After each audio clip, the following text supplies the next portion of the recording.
युअल्लिमुहुमुल किताब वल हिकमह व युज़क्कीहिम इन्नका अंतल अज़ीज़ुल हकीम।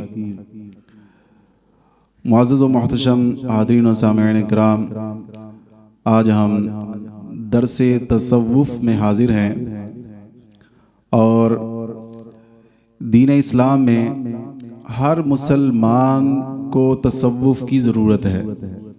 समझने की बात यह है कि तसव्वुफ़ क्या है, क्योंकि तसव्वुफ़ को जो बहरूपिया किस्म के लोग हैं उन्होंने बदनाम कर दिया है कि जिन्होंने सूफियत का लिबादा ओढ़ा हुआ है और हकीकत में वो सूफ़ी नहीं है। हालांकि जब आप इसकी वजाहत और इसकी तफसील में जाएं और इसकी हकीकत को समझें तो आप ये एक्सेप्ट करेंगे और इस बात को आप मानेंगे कि हर मुसलमान को सूफ़ी बनने की ज़रूरत है। गोया कि हर मुसलमान दुनिया में आया ही सूफ़ी बनने के लिए है। कुरान करीम में अल्लाह तबारक व तआला ने अपने महबूब की बेअसत का मकसद बयान करते हुए फरमाया, युअल्लिमुहुमुल किताब वल हिकमा। मेरा महबूब वो है जो मुसलमानों को किताब सिखाता है और हिकमत सिखाता है, व युज़क्कीहिम, और उनका तज़किया नफ्स करता है, और उनका तज़किया नफ्स करता है। अब ये जो तज़किया नफ्स है यही तसव्वुफ़ है।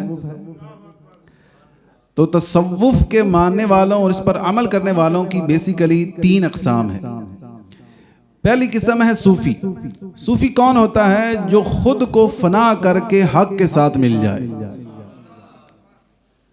मिटा दे अपनी हस्ती को अगर कुछ मर्तबा चाहिए, कि दाना खाक में मिलकर गुले गुलजार होता है।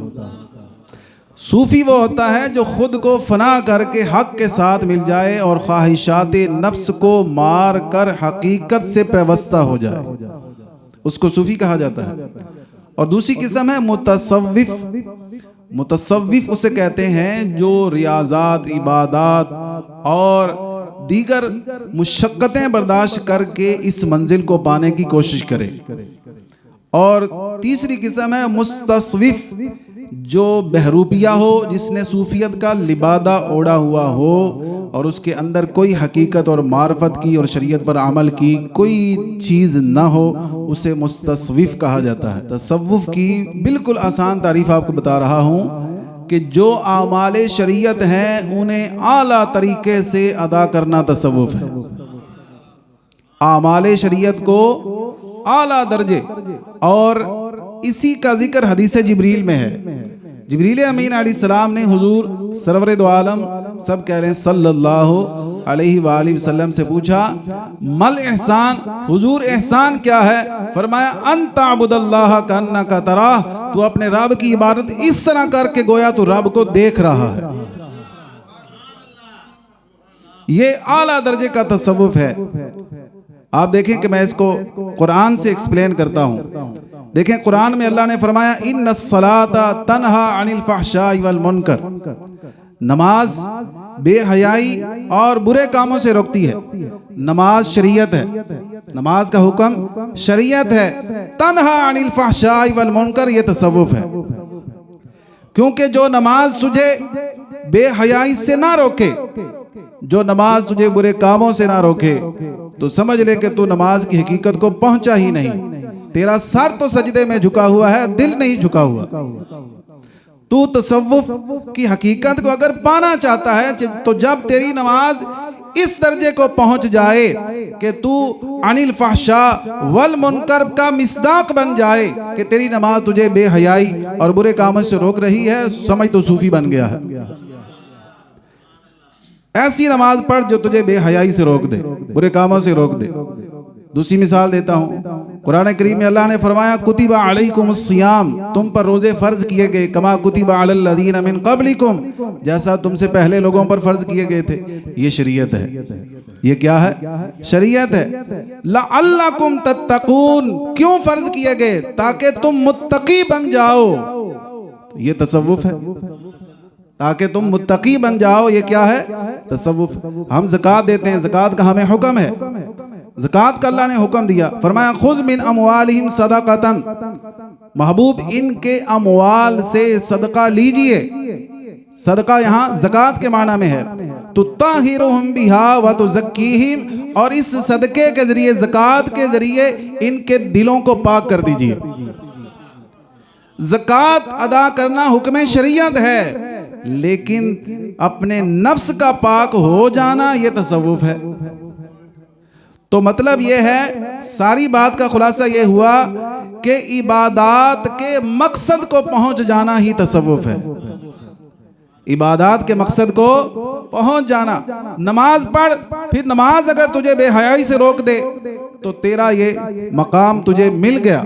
और रोजा रख, रोजा तुझे मुत्तकी बना दे तो तू सूफी बन गया। तू ज़कात अदा कर, और ज़कात अगर तुझे पाक करती है, तेरे माल को पाक करती है, तेरे दिल को पाक कर देती है, तो समझ तू सूफी बन गया है। और अगर तेरा सर सजदे में है और दिल दुनिया में डूबा हुआ है, रोज़ा तूने रखा हुआ है लेकिन रोज़ाना की डेली जो रूटीन है वो गुनाहों से आलूदा है, ज़कात तू अदा कर रहा है लोग, लेकिन हुकूकुल इबाद तेरे सर पर मंडला रहे हैं, तो मतलब ये है कि तूने अहकाम शरीयत को तो माना लेकिन उनकी रूह से तूने इनकार कर दिया, उसकी हकीकत से तूने इनकार कर दिया। तो इसी को अगर आला हज़रत ने नबी पाक सल्लल्लाहु अलैहि वसल्लम की यही शान बयान करते हुए फरमाया ना कि हुजूर इस दुनिया में हमें पाक करने आए हैं। अर्ज कहते हैं, या रसूल अल्लाह, एक दिल हमारा क्या है, आजार इसका कितना। एक दिल हमारा क्या है, आजार इसका कितना। तुमने तो चलते फिरते मुर्दे जिला दिए हैं। तो चलते फिरते मुर्दे कौन है? वो चलते फिरते इंसान ही थे, जिंदा थे, लेकिन दिल मुर्दा थे, क्योंकि दिल में अल्लाह की वहदानियत का नूर नहीं था, निगाहे नबूवत का फैजान नहीं था। जब निगाहे नबूवत पड़ी, दिल जिंदा हो गए, अल्लाह तबारक व तआला ने उनको मकसद हयात अता फरमा दिया। निगाहे मुस्तफ़ा पड़ी तो अबू बकर को सिद्दीक़ अकबर बनाया, निगाहे मुस्तफ़ा पड़ी तो उमर को फारूक आज़म बनाया, निगाहे मुस्तफ़ा पड़ी तो उस्मान को गनी कर दिया और अली को मौला बना दिया।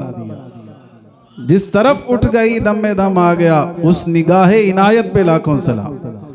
ये तसव्वुफ है। तो क्या इस तसव्वुफ को कोई मुसलमान पसंद नहीं करता? हर कोई चाहता है, चाहे आपका ताल्लुक किसी भी मसलक से है, हर एक यही चाहता है कि मुझे ये रूह मिले।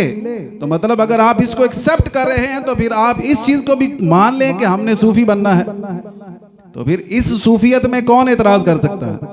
कोई भी नहीं कर सकता। हर एक चाहेगा कि यही तो इस्लाम की रूह है और इसी को पाने के लिए तो हम पैदा हुए हैं। जो बंदा कहे कि शरीयत अलग है, कि जनाब ये उलमा की लाइन अलग है और जनाब हम पीरों की लाइन अलग है, तरीक़त अलग है, वो जाहिल है। उसने समझा ही नहीं कि अहकाम शरीयत का जो मकसद था वो तो यही था कि उस पर अमल किया जाए और अमल भी ऐसा किया जाए कि जैसा अल्लाह को पसंद है, जैसा अल्लाह को मतलूब है, जैसा अल्लाह को पसंद है। और ये आसानी से नहीं मिलता, इसके लिए जद्दोजहद करनी पड़ती है, कोशिश करनी पड़ती है, मेहनत करनी पड़ती है, नफ्स को मारना पड़ता है, अपनी मनमानियां खत्म करनी पड़ती हैं, सर झुकाना पड़ता है, सर झुकाना पड़ता है, ऐसे नहीं मिलता। हज़रत इमाम गज़ाली रहमतुल्लाह तआला अलैह आपने बड़ी प्यारी बातें इस हवाले से इरशाद फरमाई। फरमाया, एक हदीस मुबारक आपने नकल की, फरमाया कि अला व इन्नल जन्नता हुफ़्फ़त बिल मकारिही। फरमाया जन्नत कैसे मिलती है, हुजूर ने हमें बताया। लोगों ने तो बड़ा आसान कर दिया, पीरों ने मुरीदों ने, कलमा पढ़ लो जन्नत में चले जाओगे। मन क़ाल ला इलाहा इल्लल्लाह दखलल जन्ना। ये कोई छोटी जी गल है? बहुत बड़ी बात है, लेकिन इसकी गहराई को समझें। हुजूर के इस फरमान से फरमाया जन्नत खिलाफे नफ्स काम करने से मिलती है। तेरा नफ्स तुझे रोक रहा है कि सर्दी है नमाज पढ़ने ना जा, तू आराम से बिस्तर में बैठा है, जन्नत कैसे मिलेगी? तेरा नफ्स तुझे रोक रहा है कि रोजा नहीं रखना, काम करना है, तो मतलब यह है कि तू जो जन्नत वाले कामों से तो खुद फिर रहे हो ना, इनहिराफ कर रहे हो। नफ्स तुझे रोक रहा है, घर में शादी है, जो करना है करो, नफ्स कह रहा है करो, लेकिन शरीयत कह रही है ना करो।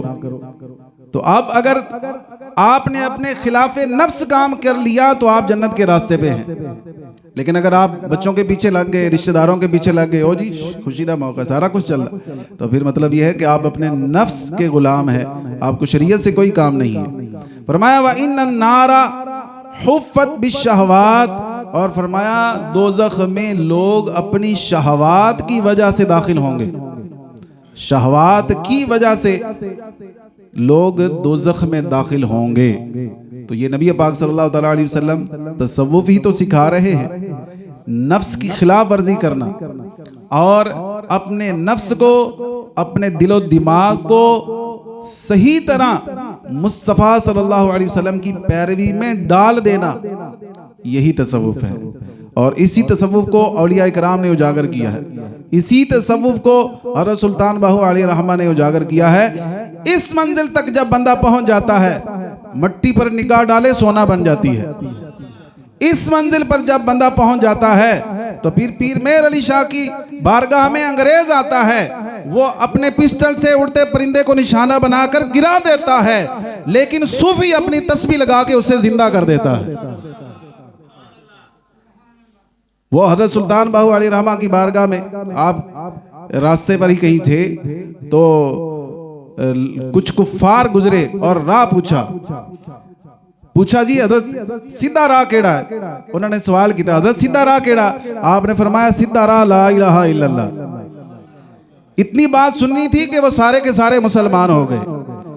ये बंदा मोमिन की जुबान में तासीर आती है, लेकिन आती बड़ी जद्दोजहद के बाद है जी, आती बहुत कोशिश के बाद, मेहनत के बाद आती है।